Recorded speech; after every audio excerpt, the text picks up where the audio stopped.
Hi, and welcome to Creepy Crime Story, where the darkest truths aren't imagined, they're real.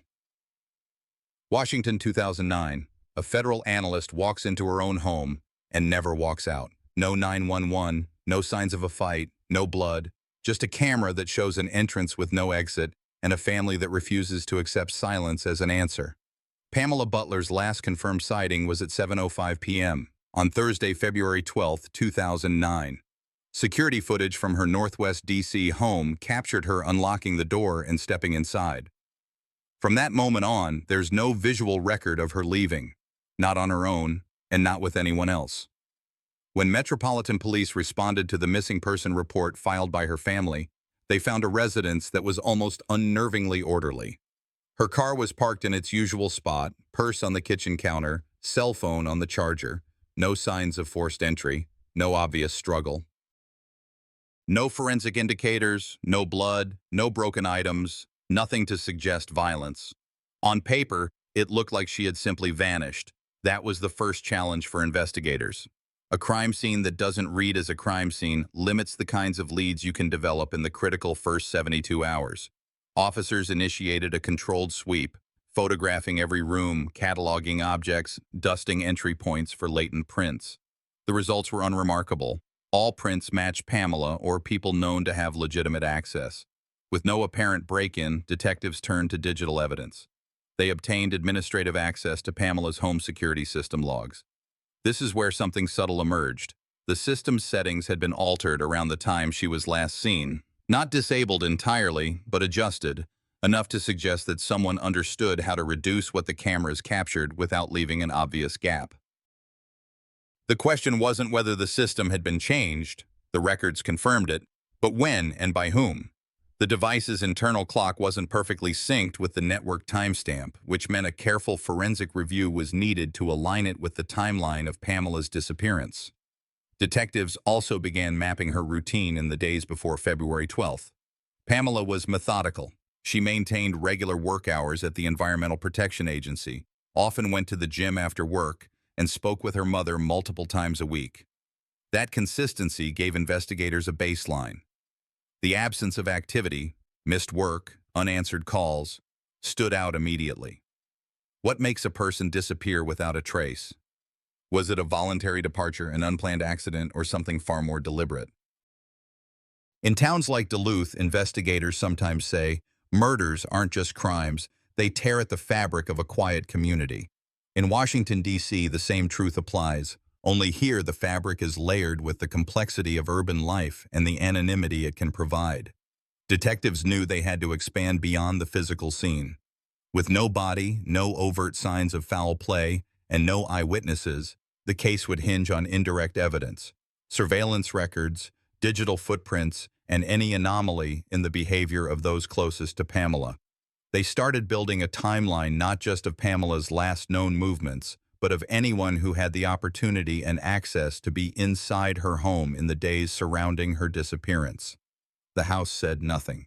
The log said just enough to raise suspicion. And the family was left with the hardest question of all. How does someone step inside their own home and never come out? By the time investigators reached the 48-hour mark, the hope of finding Pamela Butler through simple canvassing had faded. The physical scene still offered nothing overt. No forced entry, no damage, no visible signs of violence. That meant they had to pivot into a forensic posture from the start.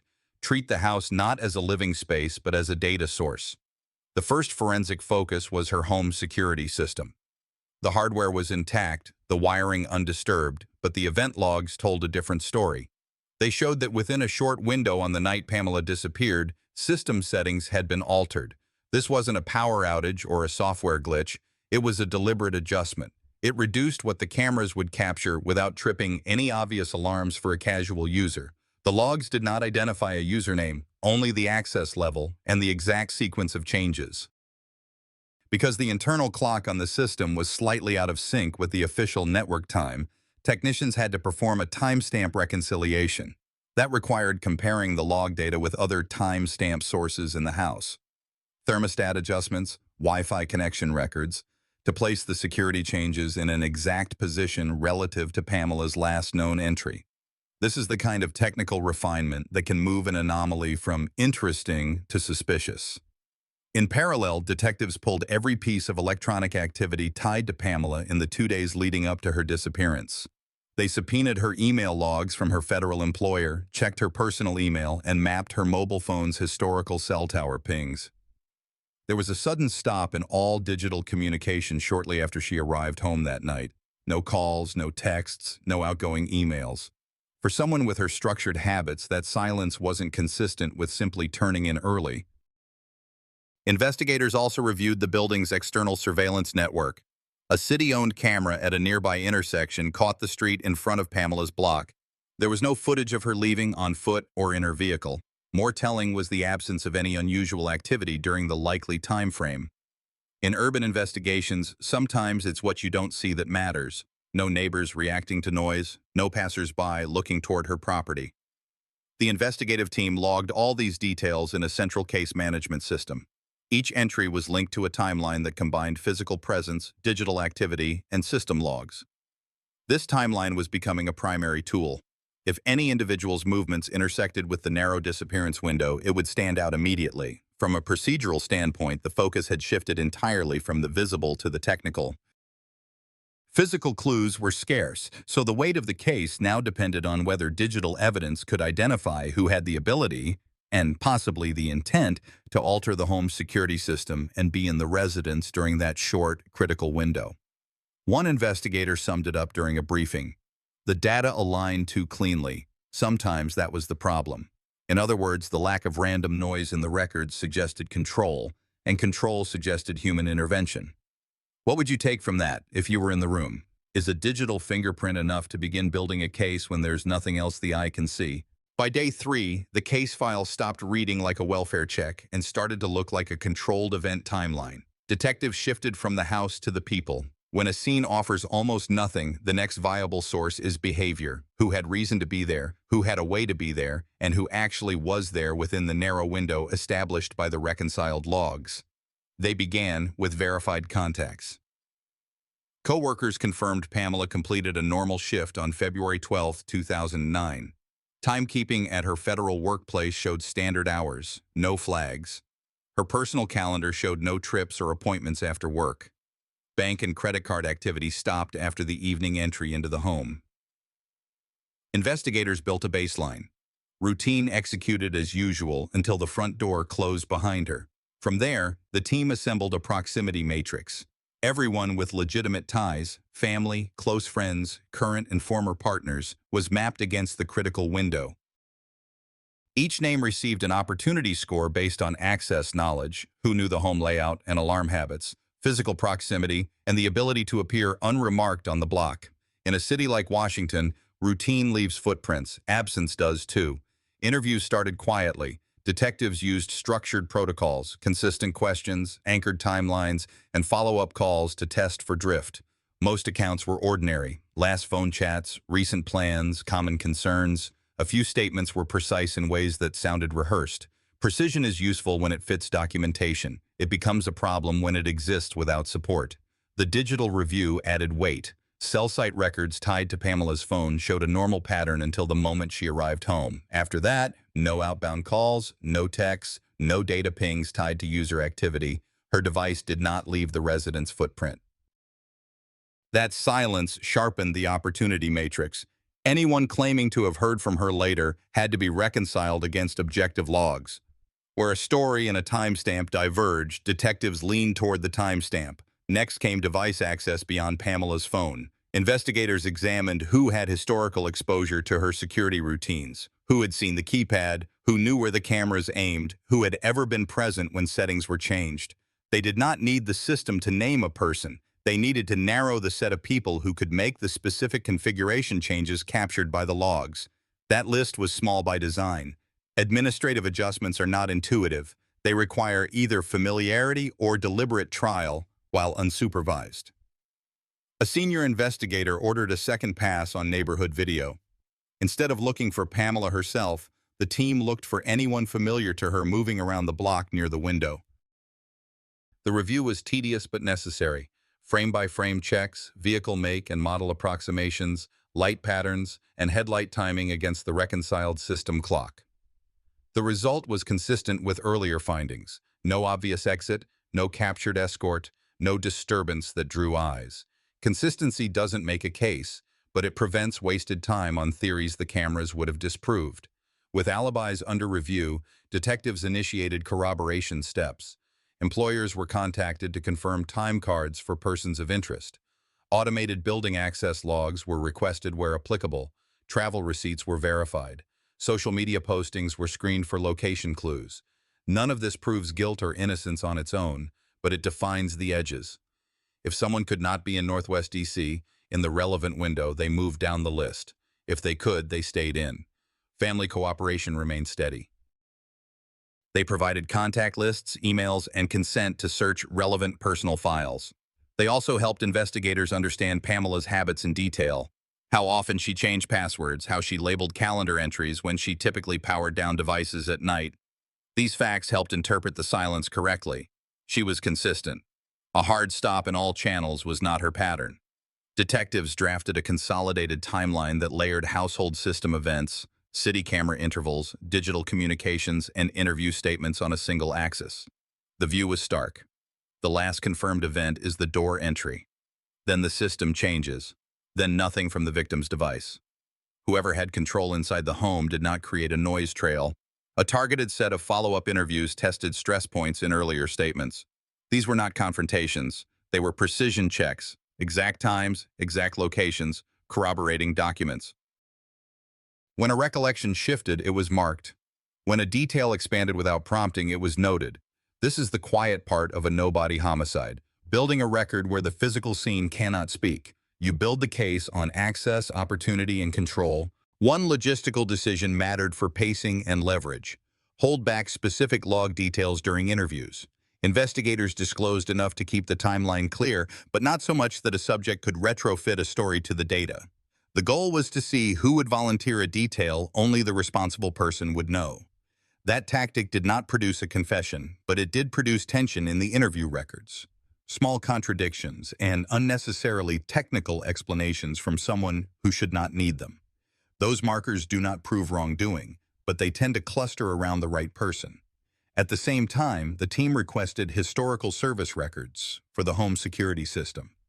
Who installed it, who serviced it, whether any remote support sessions occurred near the disappearance window. The providers reported nothing unusual in the days before the 12th. That removed a benign explanation for the configuration changes. What remained looked like local human intervention. Digital forensics extended to Pamela's computers. Examiners imaged drives and recovered recent activity. The usage pattern was exactly what colleagues described. Work files, personal correspondence, some shopping, standard updates. There were no signs of data wiping or staged misdirection on her account after arrival. If someone manipulated systems that night, they likely did it using know-how rather than her credentials. The opportunity matrix tightened. A small set of individuals had the proximity, the familiarity, and the time.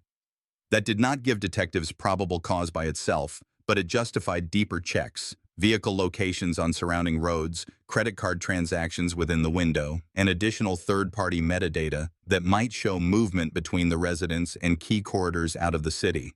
In urban cases, even when cameras miss a face, infrastructure records can outline a path. There was a human cost in the narrowing. Families want names and closure. Investigators cannot provide either until the evidence supports it. The briefings with Pamela's loved ones stayed careful and factual.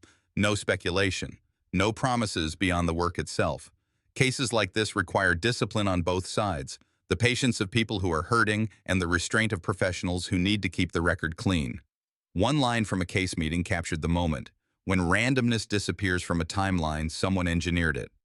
The team did not treat that as proof. They treated it as a working assumption to guide resource deployment, who to interview again, whose devices to subpoena next, which gaps to close with technical requests. By the end of week 1, the investigation had advanced, even though the house had told them almost nothing. The forensic discovery in this phase was not a single dramatic item. It was the intersection of access and opportunity, supported by objectively empty victim activity. That intersection created a smaller field where deep scrutiny could be applied without biasing the case with guesswork.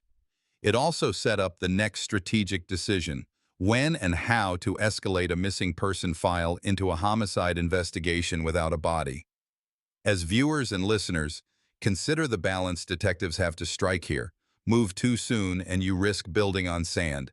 Move too late and transient data disappears.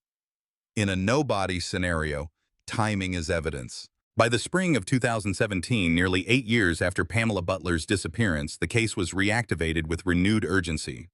Advances in data retrieval and coordination between Washington, D.C.'s Metropolitan Police Department, MPD, and the FBI's Behavioral Analysis Unit opened a new avenue, reconstructing the digital footprint of both Pamela and Jose Rodriguez-Cruz during the critical window in February 2009. Investigators began with Pamela's personal and work computers. The forensic team recovered previously inaccessible system logs. These showed that her home desktop, last accessed on the evening of February 12, 2009, had been manually shut down at 9:46 p.m. Consistent with her reported return from work, no further logins, emails, or calendar activity followed. This digital silence became one of the earliest hard markers of the timeline. Attention then shifted to Jose's devices. His phone records revealed multiple unanswered calls to Pamela's mobile on February 13th, placed from cell towers near Interstate 95 in Northern Virginia. While the calls could not prove intent, their proximity to the later admitted disposal site raised significant suspicion. A deeper dive into GPS metadata from Jose's work vehicle, data only preserved thanks to company archival backups, placed him in the vicinity of the I-95 overpass at 4:12 a.m. on February 13th. Alongside the digital analysis, the FBI requested a renewed interview with Jose, now serving time in Virginia for an unrelated homicide. The interrogation was structured and methodical. Agents avoided leading questions, allowing pauses to test his recall. Initially, Jose repeated his long-held position. Pamela had left the house after an argument and he never saw her again. But when confronted with the GPS data and the fact that Pamela's bank accounts had no activity after February 12th, his posture changed. He requested to see the rest of the file before saying more, a signal to investigators that the pressure was registering. Meanwhile, the task force reviewed satellite imagery archives from the Virginia Department of Transportation. While the resolution could not confirm the presence of a vehicle or human figure, timestamp alignment suggested that any movement along that isolated highway shoulder in the pre-dawn hours would have been largely unobserved. No physical remains were yet recovered, and no traditional crime scene existed in the conventional sense. But the layering of digital and circumstantial evidence was closing the gap that years of physical absence had left open. The chapter of the investigation was defined not by dramatic discovery, but by the methodical accumulation of unassailable facts, facts that would later become central to the plea negotiations. It was the slow tightening of a net around a man whose control over the narrative had lasted far too long.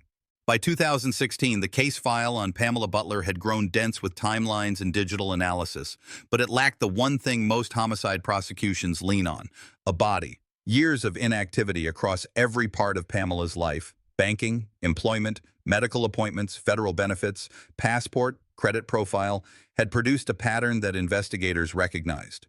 People do not simply stop everything at once unless they are physically unable to continue. The question inside the squad room shifted from "where is she?" to "how do we prove she's dead and that another person caused it?" The first step was administrative, not dramatic. The district sought a presumed death ruling based on clear and convincing evidence that Pamela had not been seen or heard from since February 12, 2009, that she left behind critical personal property, that no financial, medical, or travel activity existed after that date, and that exhaustive searches produced no trace. The ruling mattered. It allowed prosecutors to formally reclassify the file from missing person to no-body homicide and marshal resources accordingly. It also told the family, in plain terms, what the evidence already suggested. With the legal status established, the strategy became precise: build corpus delicti without a body by layering independent facts that together proved death by criminal agency. The team re-audited every log they had already touched, not because they were unsure, but because the standard at trial is unforgiving. Any ambiguity becomes a defense. Financial analysts pulled the full ledger on Pamela's accounts. No withdrawals, no point-of-sale activity, no online orders, no utility transfers, no address change notifications, and no credit pulls. Zero continuity of life after the evening she entered her home. Human Resources confirmed her federal salary ceased. Pension and insurance remained untouched. The IRS had no filings. The State Department reported no passport use. Border checks showed no crossings. The clean break supported the core element prosecutors needed: permanent absence inconsistent with voluntary flight. Digital forensics added more weight.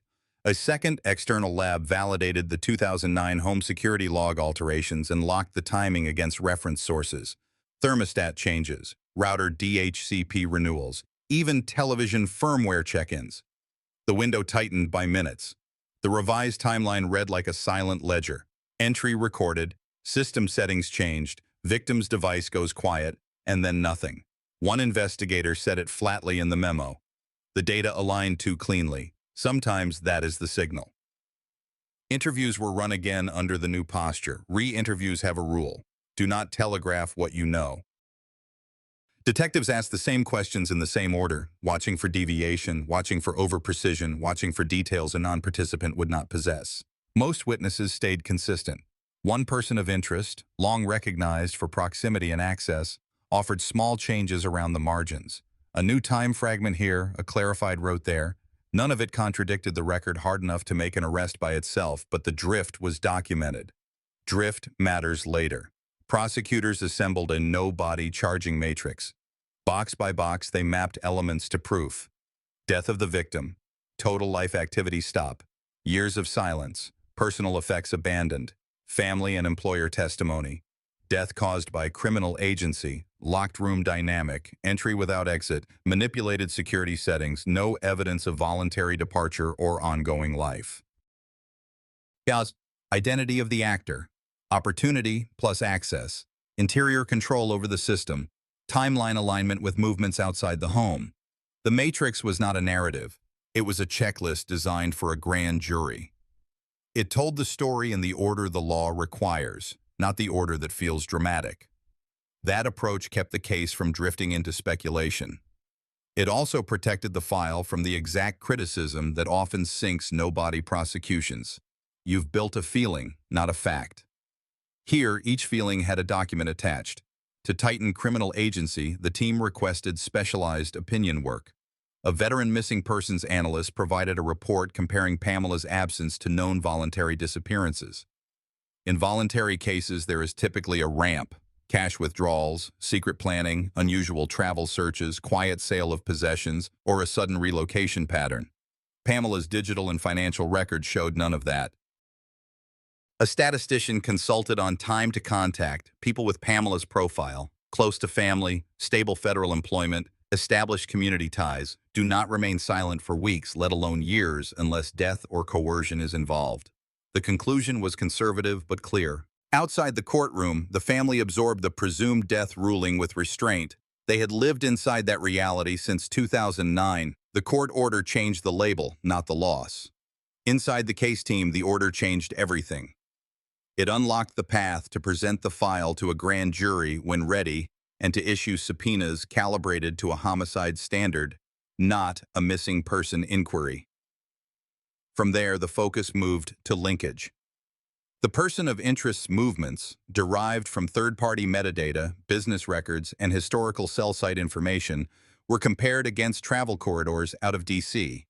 on the relevant night and early morning. The I-95 axis kept appearing in the periphery of the data.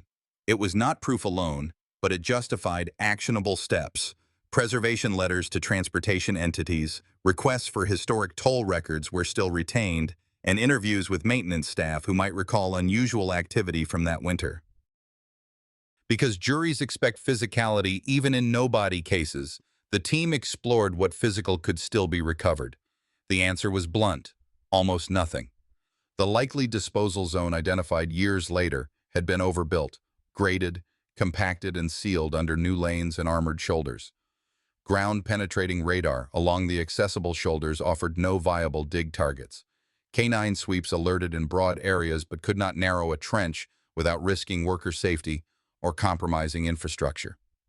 The negative searches were documented carefully. In a no-body prosecution, even the word impossible has to be proven. All of that work built leverage. The file was prepared for presentation, and with it came a choice. Investigators could wait for one more ideal piece, something that might never surface. Or they could move while the record was tight, the witnesses were fresh, and the legal posture supported action. They chose to move. The notice went out for a formal sit-down with the person of interest and counsel. The letter was neutral in tone and meticulous in its attachments list. What would be discussed, what had been validated, what the government believed it could prove. It did not include everything. Holding back is not a game. It is a way to preserve the integrity of unpublicized facts that separate guilt from coincidence. In parallel, prosecutors drafted charging papers consistent with second-degree murder under D.C. law, intent inferred from the controlled environment, the system manipulation, and the deliberate absence of a traceable exit, malice implied by the totality, not by a single cut-and-dry moment. The draft included the no-body jury instruction that would explain to laypeople why they could convict without a recovered victim. It also included a concise, respectful description of Pamela's life, because jurors need to understand the person behind the evidence, not for sympathy but for context. Before any arrest was made public, a final case conference tested the file for internal contradictions. Command asked the standard questions. Are we overstating any digital inference? Did we reconcile every timestamp with an external source? Is there any benign explanation left that we have not ruled out? The answers were documented. Where there was doubt, it was written down. Where there was certainty, it was sourced. This is the discipline that protects cases from collapsing later. What stands out about 2016 is not a burst of new facts. It's the alignment, legal status, digital reconstruction, financial silence, and opportunity all pointed in the same direction. In towns like Duluth, people say murders tear at the fabric of a quiet community. In a city like Washington, they also test the fabric of process, the ability to turn scattered signals into proof beyond a reasonable doubt without the anchor of a recovered body. As a storyteller and a reporter on real cases, I'll add this: dignity matters. Treating Pamela's absence as a legal problem was necessary. Treating her life as the constant in the file was the point. The system exists to do both at once: prove the crime and honor the person it took. The courtroom in Washington, D.C. was silent when the prosecutor read the charges: second-degree murder for the death of Pamela Butler and the earlier killing of Jose Rodriguez-Cruz's first wife, Marta Rodriguez. Years of investigative persistence had culminated in this moment. Rodriguez-Cruz, who had once denied any involvement in Pamela's disappearance, now faced the weight of accumulated evidence: phone records, conflicting alibis, witness recollections, and a pattern of prior violence that prosecutors methodically laid out for the jury. Pamela's family sat in the gallery, their eyes fixed on the man who had quietly erased her from their lives more than a decade earlier. The forensic void, the absence of her remains, had been the defense's central argument, but investigators countered with digital forensics. Her phone activity ceased abruptly on February 12, 2009. Security footage captured her entering her home that night, never leaving. Her online accounts went dormant.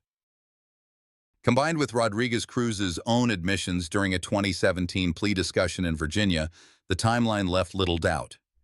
Testimony from forensic analysts established that while no body had been recovered, Rodriguez-Cruz's statements to a cellmate and to detectives in separate jurisdictions were consistent with disposal along Interstate 95 in Virginia, a stretch later covered by construction and road expansion. This, investigators argued, explained why no physical remains could be recovered despite multiple search operations. The prosecution also introduced records from the 1990s disappearance of Marta Rodriguez. In 2018, her remains were identified through DNA from an unmarked grave in Stafford County, Virginia. This revelation dismantled the defense's claim that Rodriguez-Cruz had no violent history. The judge allowed this under the rule permitting prior acts to establish motive and intent in rare circumstances. The verdict came after 3 days of deliberation. Guilty on all counts, Rodriguez-Cruz was sentenced to a combined term of nearly 52 years in prison, ensuring he would die behind bars. For Pamela's brother, Derek Butler, the conviction was a bittersweet milestone. Justice had been served in court, but the absence of her body meant no final farewell. Post-trial, the case prompted renewed discussion among victim advocacy groups about legislative changes. One proposed measure would allow harsher sentencing guidelines when a defendant intentionally withholds the location of a victim's remains, a move aimed at addressing what families call the second cruelty of enforced uncertainty. Today, Pamela Butler's name lives on in public records and advocacy campaigns for missing persons. The FBI in D.C. Metropolitan Police continue to use her case in training modules about long-term missing persons investigations without physical evidence. A reminder that persistence, cross-jurisdiction cooperation, and digital forensics can still bring resolution. Following the sentencing in 2021, the Pamela Butler case remained active within law enforcement circles, not as an open homicide, but as a benchmark example in no-body murder prosecutions. The FBI's Violent Criminal Apprehension Program, VICAP, cataloged the case in full, tagging it for patterns involving partner violence, digital evidence reliance, and multi-jurisdictional coordination. Investigators from the D.C. Metropolitan Police continued to field occasional public tips. Even though Rodriguez-Cruz admitted to discarding Pamela's body along Interstate 95 in Virginia, the lack of recovery left one unresolved objective: locating her remains for her family. Seasonal construction and environmental changes along the I-95 corridor complicated any search efforts.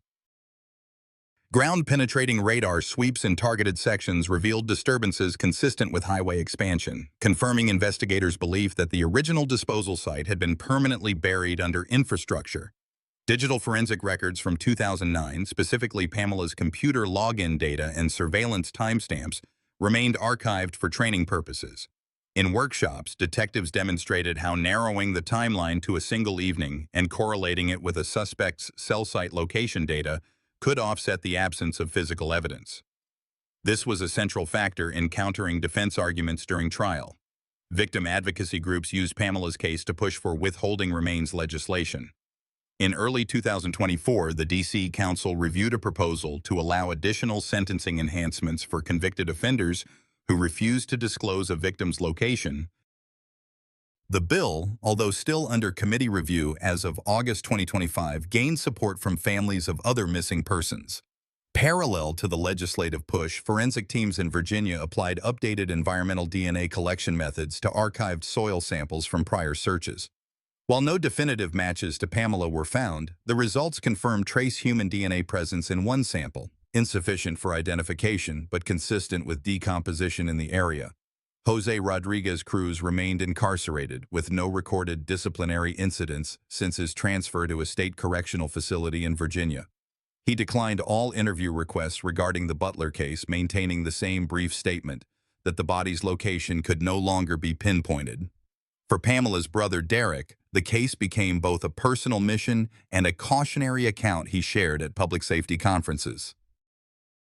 His presentations avoided speculation, focusing instead on the systemic improvements the case had influenced: better cross-agency communication, early preservation of digital data, and awareness of relationship-based homicide risks.